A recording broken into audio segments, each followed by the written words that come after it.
Good morning everyone and welcome back. Idioms and phrases की इस class में आप सभी का फिर से वेलकम करता हूं और आज हम इडियम नंबर 71 से डिस्कस करेंगे। तो सेम पैटर्न जो आप पिछली कुछ क्लासेस में देखते हुए आ रहे हैं तो वही पैटर्न हम यूज करेंगे। सबसे पहले हम पढ़ते हैं 10 वर्ड यानी 10 इडियम्स एंड फ्रेजेस। सो पहली इडियम आज की, be left in the lurch, मझधार में छोड़ देना। To leave someone without help और protection when it is needed. जब किसी को आवश्यकता हो हेल्प की या प्रोटेक्शन की, तब हम अगर उसको प्रोटेक्शन ना दें या हेल्प उसकी नहीं करें तो उसको कहते हैं कि एक तरीके से मझधार में छोड़ देना। जब उसको जरूरत थी तब हमने उसका साथ नहीं दिया, तब उसकी हमने मदद नहीं करी, उसी को कहते हैं B left in the lurch. Left in the lurch का मतलब किसी को डेजर्ट कर देना, मतलब बीच में छोड़ देना। जैसे मान लो अब इस पिक्चर में अगर आप देख रहे हो तो ये बहुत ही उदास और ऐसे बैठा है जैसे इसको किसी ने सपोर्ट नहीं किया हो जब इसको आवश्यकता पड़ी हो किसी भी बात की। एक सेंटेंस में यूज देखते हैं इसका, his advisers left him in the lurch when he needed them the most. Sentence का मीनिंग समझने की कोशिश करना। हिज एडवाइजर्स, उसके जो सलाहकार थे, लेफ्ट इन द लर्च, उन्होंने उसको मझधार में छोड़ दिया यानी बीच में छोड़ दिया। जब उसको सलाह की आवश्यकता थी तब उन्होंने सलाह नहीं दी, उसको उल्टा उसको इग्नोर कर दिया। When he needed them the most, जब उसको सबसे ज्यादा सलाहकारों की आवश्यकता थी तब तो उसके सारे के सारे सलाहकार यानी उसके जितने भी एडवाइजर थे वो सब उसको लर्च में छोड़ के चले गए, यानी बीच मझधार में छोड़ के चले गए। अब सेंटेंस का मतलब समझने के बाद आप और भी अच्छे से समझ पाए होंगे इस इडियम को। चलिए नेक्स्ट देखते हैं आज, गो down in flames. Go down in flames का मतलब होता है अचानक और पूरी तरह से समाप्त हो जाना। To be wrecked, to be ruined, to be completely failed। Suddenly ये भी हो सकता है, to fail spectacularly, to end suddenly and completely. Complete fail हो जाना किसी भी बात का, कंप्लीट फेलियर। आप इस से देख रहे होंगे, ये थोड़ा इमेज आपको दिखाई देगा कि ये जो भी वायुयान था या मतलब जो भी जैसा भी ये प्लेन है, ये गो डाउन इन फ्लेम्स का मतलब ये कंप्लीटली बर्बाद हो चुका है एकदम से। ठीक है, अब एक सेंटेंस देखते हैं, after reports of another attack the ongoing peace talk are sure to go down in flames। देखिए बोला है कि after reports of another attack, other जो एक और अटैक होने वाला मतलब एक और अटैक हुआ है उसकी रिपोर्ट आने के बाद, the ongoing peace talk are sure to be go down in flame. मतलब जो ऑनगोइंग यानी अभी जो वार्ता, पीस वार्ता मतलब शांति वार्ता जो चल रही है, शांति वार्ता जो चल रही है ये पक्का है ये सब बर्बाद हो जाएगी। जो भी शांति वार्ता थी हमारी ये सब बर्बाद हो जाएगी जैसे रिपोर्ट मिलेंगे हमें अटैक की, नेक्स्ट अटैक की। तो इस सेंटेंस का मीनिंग ये था। 73 देखते हैं, फीदर योर ओन नेस्ट, अपना घर भरना। इसका मतलब देखिए फीदर योर ओन नेस्ट का मतलब होता है थोड़ा सा अनफेयर तरीके से आपने पैसा कमाना है। ठीक है, make money for one self in an opportunistic और सेल्फिश वे। इसमें आप किसी का ध्यान नहीं रखोगे, सिर्फ अपना घर भरने पर ध्यान रखोगे। ठीक है, वे कोई भी हो, तरीका कैसा भी हो, अनफेयर और फेयर, बट आपको सिर्फ और सिर्फ ये करना है कि सेल्फिश बन के, अपॉर्चुनिस्टिक बन के अपना घर भरना है। उसी को कहते हैं फीदर योर ओन नेस्ट, मतलब अपना घर भरो, फीदर योर ओन नेस्ट। अब उसके बाद एक सेंटेंस अगर हम देखें तो समझ पाएंगे सेंटेंस के थ्रू इस इडियम का मीनिंग, रियल मीनिंग क्या होगा। He may have decided to feather his nest by blackmail. Blackmail कर करके इसने अपना डिसाइड किया है कि अपना घर भरेगी है, और वास्तव में देखो कितने पैसे पे बैठी हुई है। नेक्स्ट मूव करते हैं हम, बी एन ओल्ड हैट, घिसा पिटा, ओल्ड, मॉडर्न और एक्साइटिंग। ओल्ड हैट, अब देखिए ये वाली हैट अब कौन पहनता है भाई, इसकी ऐसी हैट, मतलब ये एकदम घिसा पिटा है, आउटडेटेड है जिसको कहते हैं। आउटडेटेड का मतलब समझ गए होंगे आप, जो अब चलन में नहीं है, एकदम ओल्ड घिसा पिटा होता है, उसको कहते हैं be an old hat. Old यानी पुरानी, हैट का मतलब टोपी जो अब कोई नहीं पहनता, उस टाइप की। Let's have a sentence now, the song was probably old hat even then. ये सॉन्ग के लिए बोला गया है कि ये तब भी ओल्ड डेटेड था, मतलब आउटडेटेड था, एक तरीके से पुराना था, घिसा पिटा था, कोई लाइक नहीं कर रहा था इसको।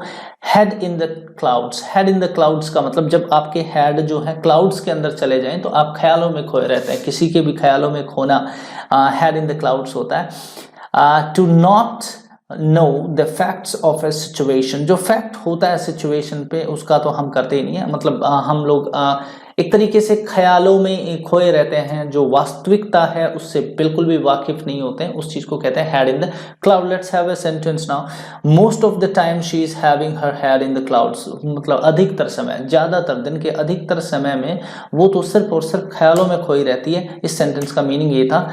76 ग्रीन थंब। ग्रीन थंब का मतलब क्या होगा? देखिए, अब आप इस थंब को देखने से आपको पता चला होगा कि ये बागबानी में कुशल है।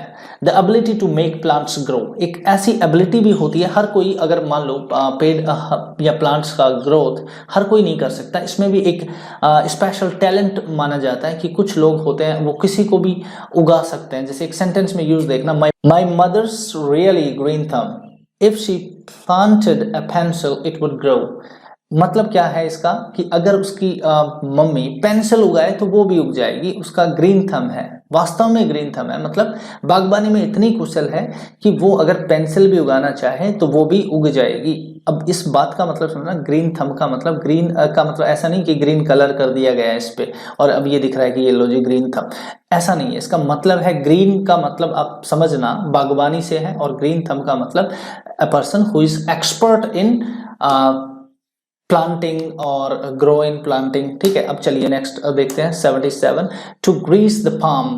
अब जो पाम है उसको ग्रीस लगाना, मतलब ऐसा तो नहीं है कि ग्रीस लिया और इस पे लगा दिया, ऐसा नहीं है, ना ऑयल लिया और इस पे ऑयल लगा दिया, ऐसा नहीं है। इसका मतलब होता है घूस देना। ठीक है, to secretly give someone money in order to persuade them to do something for you.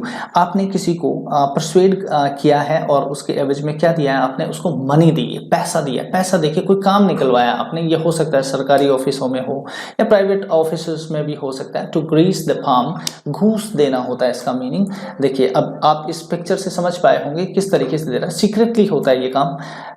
I greased my brother's palm to stop him from telling mom that I had a party while she was away. जब मेरी mummy घर पे नहीं थी, वो बाहर थी, तो मैंने एक पार्टी करी थी, तो मेरे भाई को मैंने क्या किया, उसकी ग्रीस को पाम लगा, सॉरी, उसकी पाम को ग्रीस लगाया, मतलब उसको थोड़ा सा रिश्वत दिया, ब्राइब दी उसको।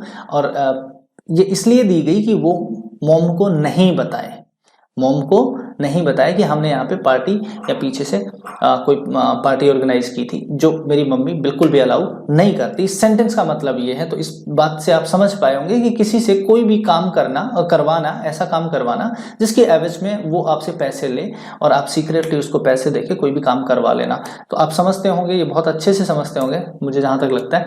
78 नंबर अगर हम पढ़ें तो to bark up the wrong tree, गलत फहमी में होना। हम किसी गलत आदमी से गलत चीज की उम्मीद लगाते हैं, उसको भी बोलते हैं to bark up the wrong tree.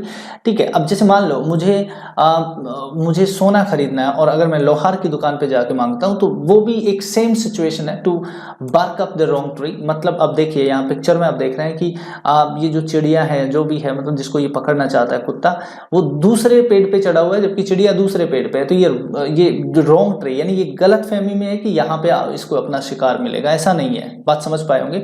To be wrong about the reason for something or the way to achieve something, ये रॉन्ग है। सेंटेंस में यूज देखते हैं इसका। She thinks it will solve the problem but I think she is barking up the wrong tree.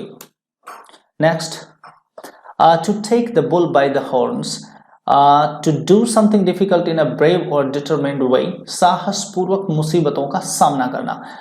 Why don't you take the bull by the horns and tell him to leave, ये sentence में use था। Why don't you take the bull by the horns and tell him to leave. आप क्यों नहीं ऐसा साहसपूर्ण कार्य करते हैं? आप एक ऐसा मतलब मुसीबतों का सामना थोड़ा सा मतलब साहसपूर्ण क्यों नहीं करते और बता दो उसको कि छोड़ दे वो आना।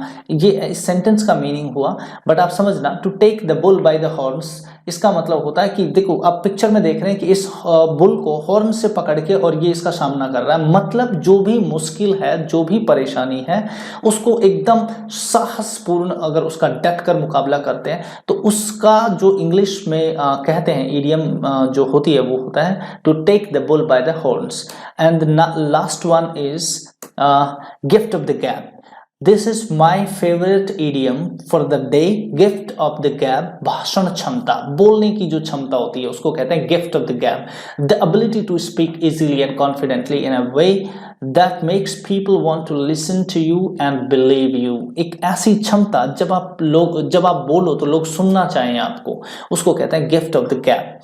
और ये भाषण क्षमता इसको हिंदी में कहते हैं। आप देख रहे होंगे स्पीकर्स के पास ऐसा वो होता है, माइक होता है, और उनके पास ये हर कोई नहीं बन सकता, वक्ता भी हर कोई नहीं बन सकता है, आप जानते होंगे इस बात को। बहुत अच्छे अच्छे वक्ता भारत में पैदा हुए हैं, जैसे अगर मैं बात करूं स्वामी विवेकानंद, तो he was born with gift of the gab. इस तरीके के सेंटेंस आप यूज करना शुरू करिए। मैं आपको रोज इस बात के ऊपर बहुत ज्यादा एम्फसाइज करता हूं कि why don't you start using these idioms in your language. If you include these words in your language, your communication skills will be built up very soon, and you will see the changes, you will see the drastic changes within a month, and in a very short span of time you will feel much confident। और अब मैं यहां पर एक sentence दिखा देता हूं for the time being इस इडियम का। She's got the gift of the gab, she should work in a sales and marketing. यहाँ पे ये बोला गया है कि उसके पास गिफ्ट ऑफ द गैप है, यानी उसके पास बोलने की बहुत अच्छी कलाएं हैं, तो वो उसको करना चाहिए, सेल्स एंड मार्केटिंग में काम करना चाहिए, क्योंकि मार्केटिंग एंड सेल्स में वही कामयाब होता है जिसके पास गिफ्ट ऑफ द गैप होता है। बात समझे? आप अपने सेंटेंस बनाना शुरू करिए daily, day to day basis पे, और आपको बिल्कुल भी निराश नहीं होना है कि ये आप करना है कि नहीं करना है, ऐसा कुछ नहीं है, आपको करना ही पड़ेगा ये सब, ठीक है। करना इसलिए पड़ेगा कि इफ यू थिंक दैट एक गवर्नमेंट जॉब लग जाए और आप कामयाब हो जाएंगे, तो ये आपकी बहुत बड़ी गलतफहमी है। You have to be efficient enough, और आपको ये चीजें सीखनी पड़ेंगी।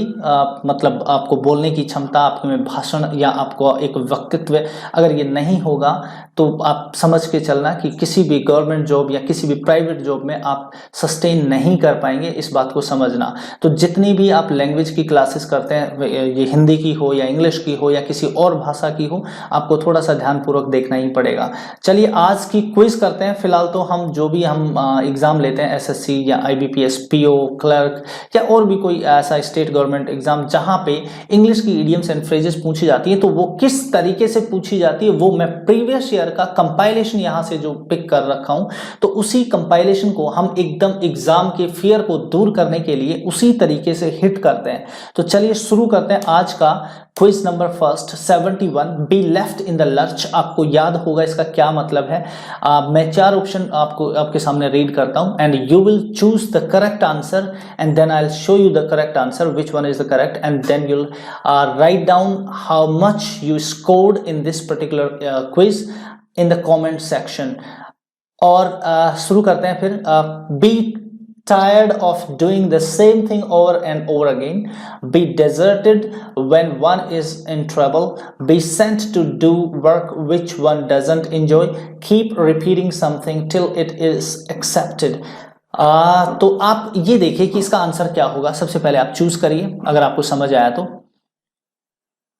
Okay, let me tell you the answer now. The answer is option 2, be deserted when one is in trouble। desert का मतलब होता है किसी को बीच राहों में छोड़ देना, ठीक है। वह इसका desert जो है ये इसका एक मतलब और भी होता है रेगिस्तान, जो आप हिंदी में कहते हैं रेगिस्तान, जहाँ पे कोई भी आदमी नहीं है, कोई भी मकान नहीं है या बहुत कम पेड़ पौधे हैं, उसको कहते हैं desert।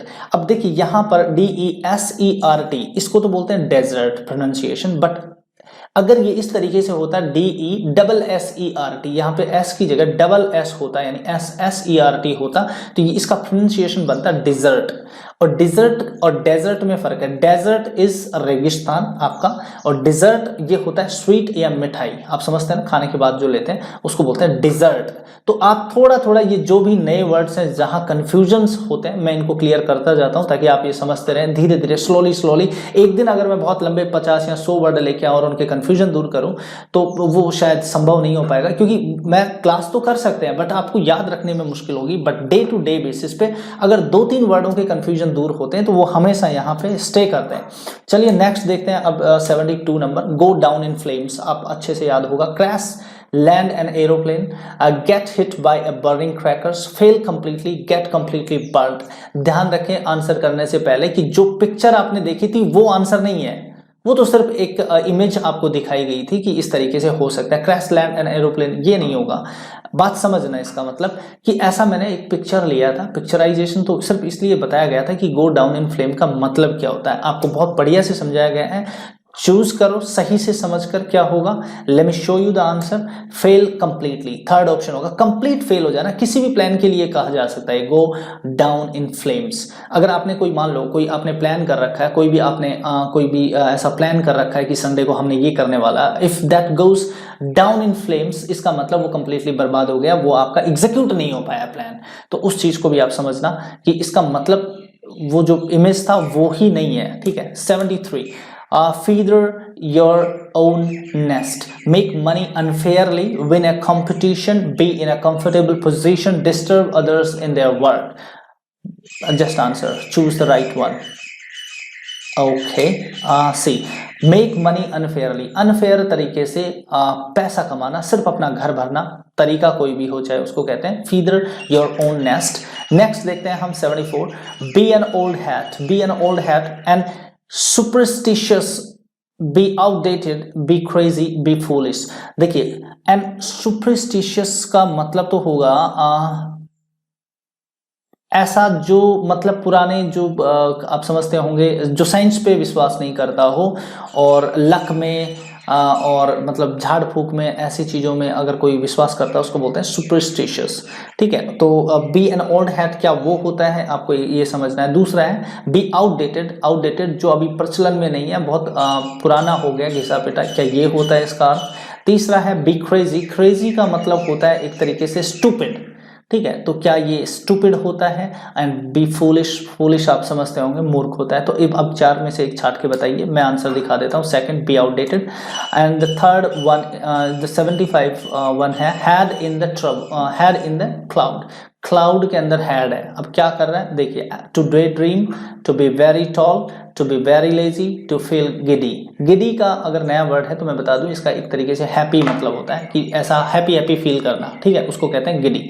तो अब आप बताइए, daydream, to be tall, to be very lazy, to feel giddy, which one is the right answer. See the right answer is daydream, जो दिन के ख्यालों में, दिन में ही ख्याल लेता हो उसको कहते हैं हैड इन क्लाउड्स।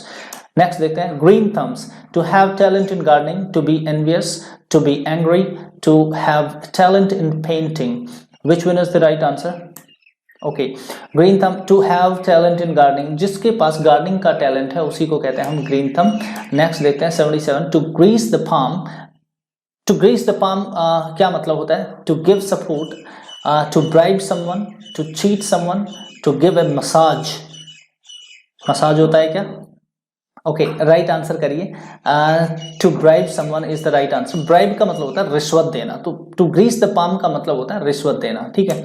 और नेक्स्ट है to bark up the wrong tree, to be wrong about the reason for something, to bury money under tree and forget the place, to be mistaken about the name of a tree, to eat an unpalatable fruit by mistake. देखिए मतलब मैं समझाने की कोशिश करता हूँ। To be wrong about the reason for something, एक तो ये है कि आपको कोई गलत फहमी हो जाना, या फिर आप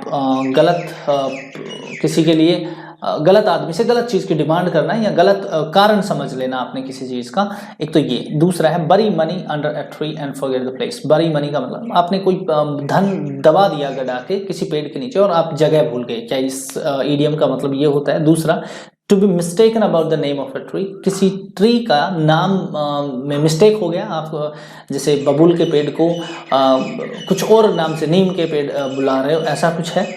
to eat an unpalatable fruit by mistake, या कोई ऐसा कड़वा फ्रूट खा गए आप, क्या मतलब निकलेगा इसका। So right answer is the first, to be wrong about the reason for something, ये राइट आंसर होगा। 79 to take the bull by the horns, to face danger boldly, to escape unhurt, to act foolishly, to enjoy risky sport. Which one is the right answer? Tell. Okay, choose the right answer. Now see, first to face danger boldly, एकदम साहसपूर्ण face करना खतरे को, यही होता है। Last idiom है आज की, gift of the gap, receive a precious gift, achieve sudden greatness, have an ability to adapt, have the talent to speak well. So gift of the gap, choose the right answer. Now see, the right answer is fourth, have a talent, have the talent to speak well. एक अच्छा बोलने वाले की कला को कहते हैं gift of the gap. Gift of the gap होने के बाद आज की क्विज भी खत्म हुई, और आज की इस क्लास में हमने 10 नए वर्ड सीखने के बाद एक क्विज करी है। उम्मीद है कि ये क्लास भी आपको बहुत अच्छे से समझ आई होगी और क्लासेस काफ़ी इंटरेस्टिंग चल रही होंगी आपकी। अगर आप में से कोई भी नया स्टूडेंट है जो आज ही यहाँ पे इस चैनल पे देखना शुरू किया है, तो हम ऑलरेडी पहले 7 क्लासेस डाल रखे हैं। तो आप पहले क्लास से जैसे चैनल पर जाएंगे तो प्लेलिस्ट में आपको पार्ट 1 पार्ट 2 के हिसाब से आपको सभी ईडियम्स मिल जाएंगी। तो शुरू से 1 to एंड तक आप देखना शुरू करिए। तो शुरू से आप वापस स्टार्ट कर सकते हैं और अगर चैनल पर नए हैं तो सब्सक्राइब करिए, अपने फ्रेंड्स को शेयर करिए ताकि वो भी इससे थोड़ा सा लाभ उठा सकें। और if you have any sort of question related to grammar or anything, you can just hit the comment section और वहाँ पर आप बता सकते हैं कि आपको किस तरीके की हेल्प चाहिए। वोकैब में अगर किसी भी प्रकार की कोई भी प्रॉब्लम है या इन क्लासेस में कोई भी बेटरमेंट चाहते हैं तो you straight away feel free to write in the comment section. I would really appreciate that and thank you so much for the class today and we'll meet again for tomorrow. तब तक के लिए tata bye bye.